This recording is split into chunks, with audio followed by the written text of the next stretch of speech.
anak-anak, kita bertemu lagi di pembelajaran yang ke-6 hari ini ya. Bagi yang masih belajar di rumah, kalian harus tetap semangat. Bagi anak-anak yang hari ini sudah mengikuti pembelajaran, semoga kalian juga makin semangat. Jadi pembelajaran ini bukan untuk dibeda-bedakan ya, semuanya sama, baik yang sudah tatap muka maupun yang belum ya. Jadi kalian tidak perlu khawatir, materinya adalah sama dan semoga kalian semua dapat belajar dengan lebih maksimal. Oke. Pada pembelajaran yang ke-6 ini kita akan mengenal jenis olahraga yang belum kalian kenal ya. Jadi pada halaman 45, buku paket halaman 45, ada seorang Pak Guru yang mengenalkan banyak jenis olahraga. Nah, kalau olahraga seperti sepak bola, lari, itu kalian kan sudah tahu. Nah, ini adalah beberapa olahraga yang belum kalian ketahui. Di antaranya adalah karate, lari gawang, tenis meja, tolak peluru, dan lompat jauh. Anak-anak, kita akan membuka buku paket halaman 46 ya. Halaman 46. Ini ada nama-nama olahraga yang belum kalian ketahui ya. Jadi yang pertama ada karate. Nah, gambar karate itu yang mana? Karate adalah yang ini. Ada pada halaman 47 ya, ini halaman 47. Jadi halaman ini nanti kalian bisa fotokopi, lalu digunting gambarnya dan ditempelkan di sini ya, ditempelkan di sini sesuai dengan nama olahraga. Ya, kalian bisa melakukan kegiatan menempel. Lalu yang kedua adalah lari gawang. Lari gawang itu adalah yang ini. Ini lari gawang, gambarnya yang ini. Lalu tenis meja. Tenis meja adalah yang ini.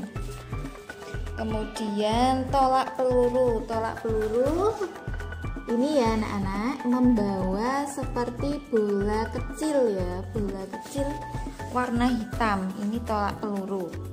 Dan yang terakhir lompat jauh. Lompat jauh adalah ini.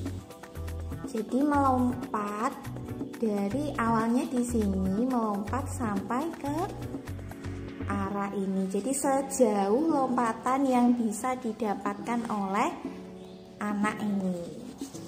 Seperti itu ya. Ini nanti kalau sudah, ini sebenarnya untuk latihan kalian sendiri ya, karena ibu sudah memberitahu caranya dan nama olahraganya, jadi tidak perlu dikirimkan.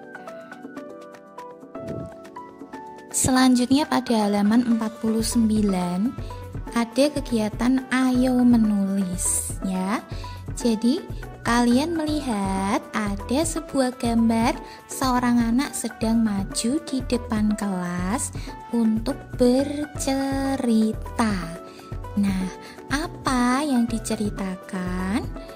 Nah, anak ini sedang menceritakan tentang olahraga kesukaannya.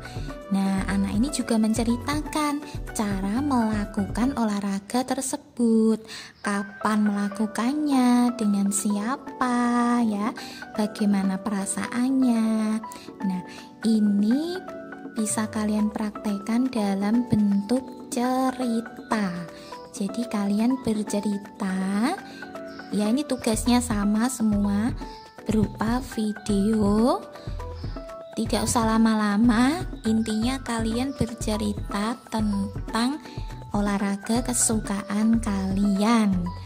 Jangan lupa memakai seragam ya, memakai seragam putih merah seperti pada gambar.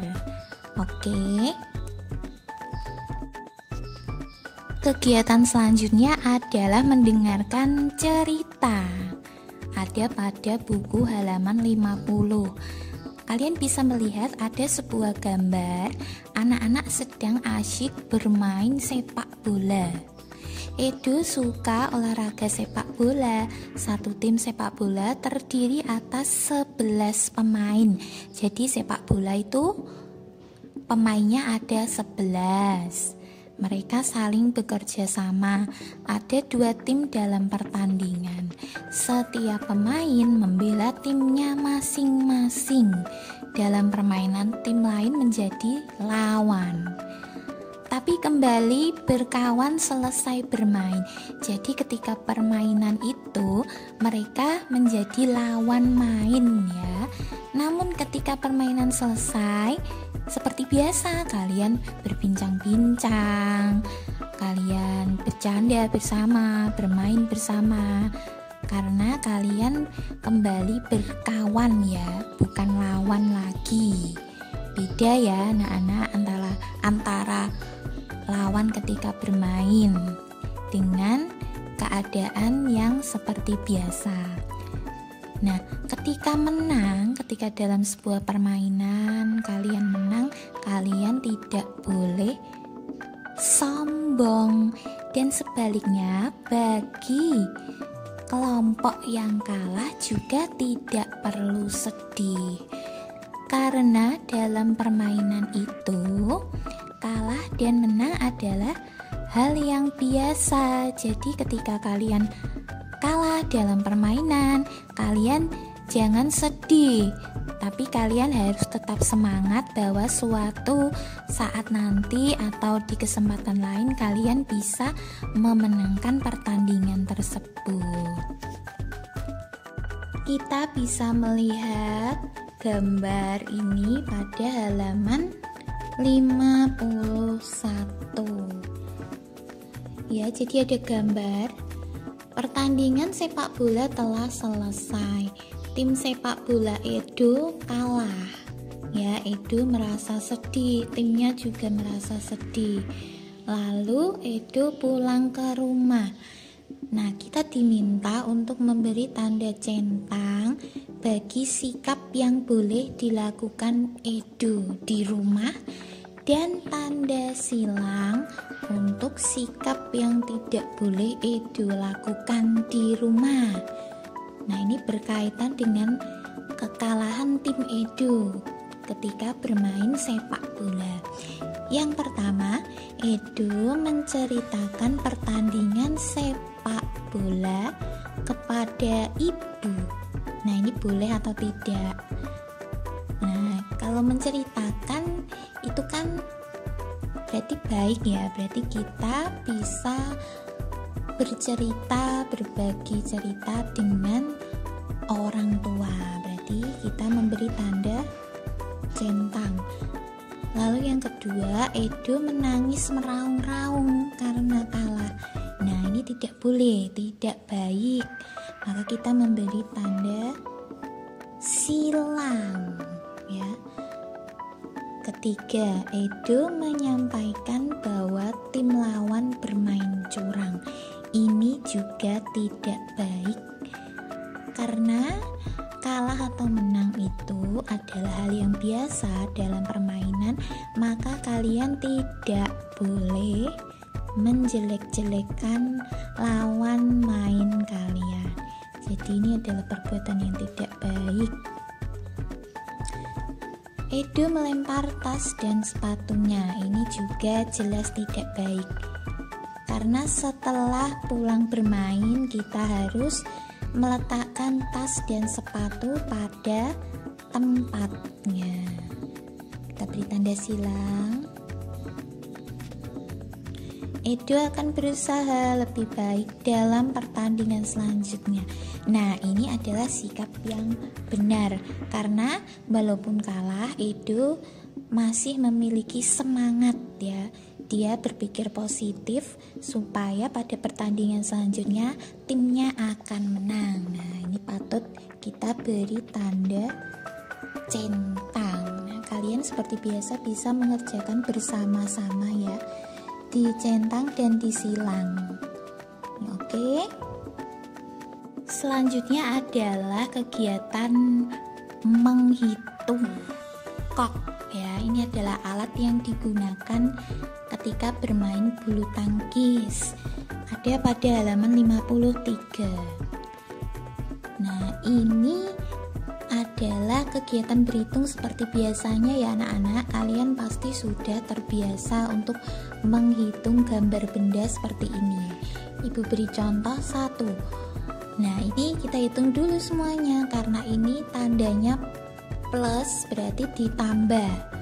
Kalian bisa langsung menghitung seperti ini. 1, 2, 3, 4, 5, 6. Langsung ditulis angkanya 6. Nah, nanti kalian bisa meneruskan pada nomor 2 sampai ini ya. Sampai yang bawah ini. Hasilnya nanti difoto dan dikirimkan. Anak-anak, mari kita belajar materi baru.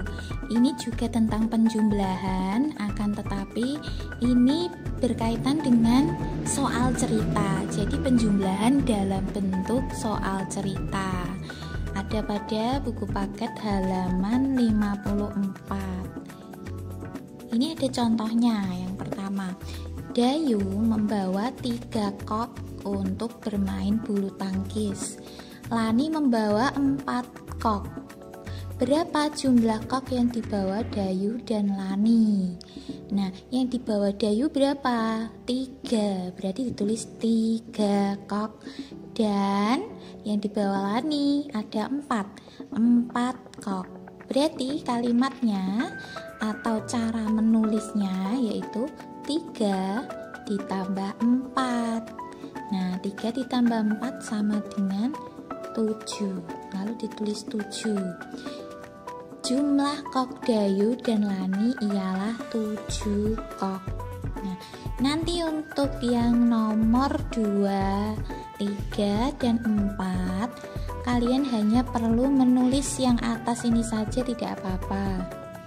Ya, jadi nanti langsung ditulis angkanya berapa tambah berapa, begitu ya. Lalu yang kedua, Beni membeli 5 bola tenis meja. Siti juga beli 5 bola tenis meja. Berapa banyak bola tenis meja yang dibeli Beni dan Siti? Nah, kalau yang atas tadi kan bendanya kok ya. Kalau yang bawah ini adalah bola. Berarti ditulis 5 bola.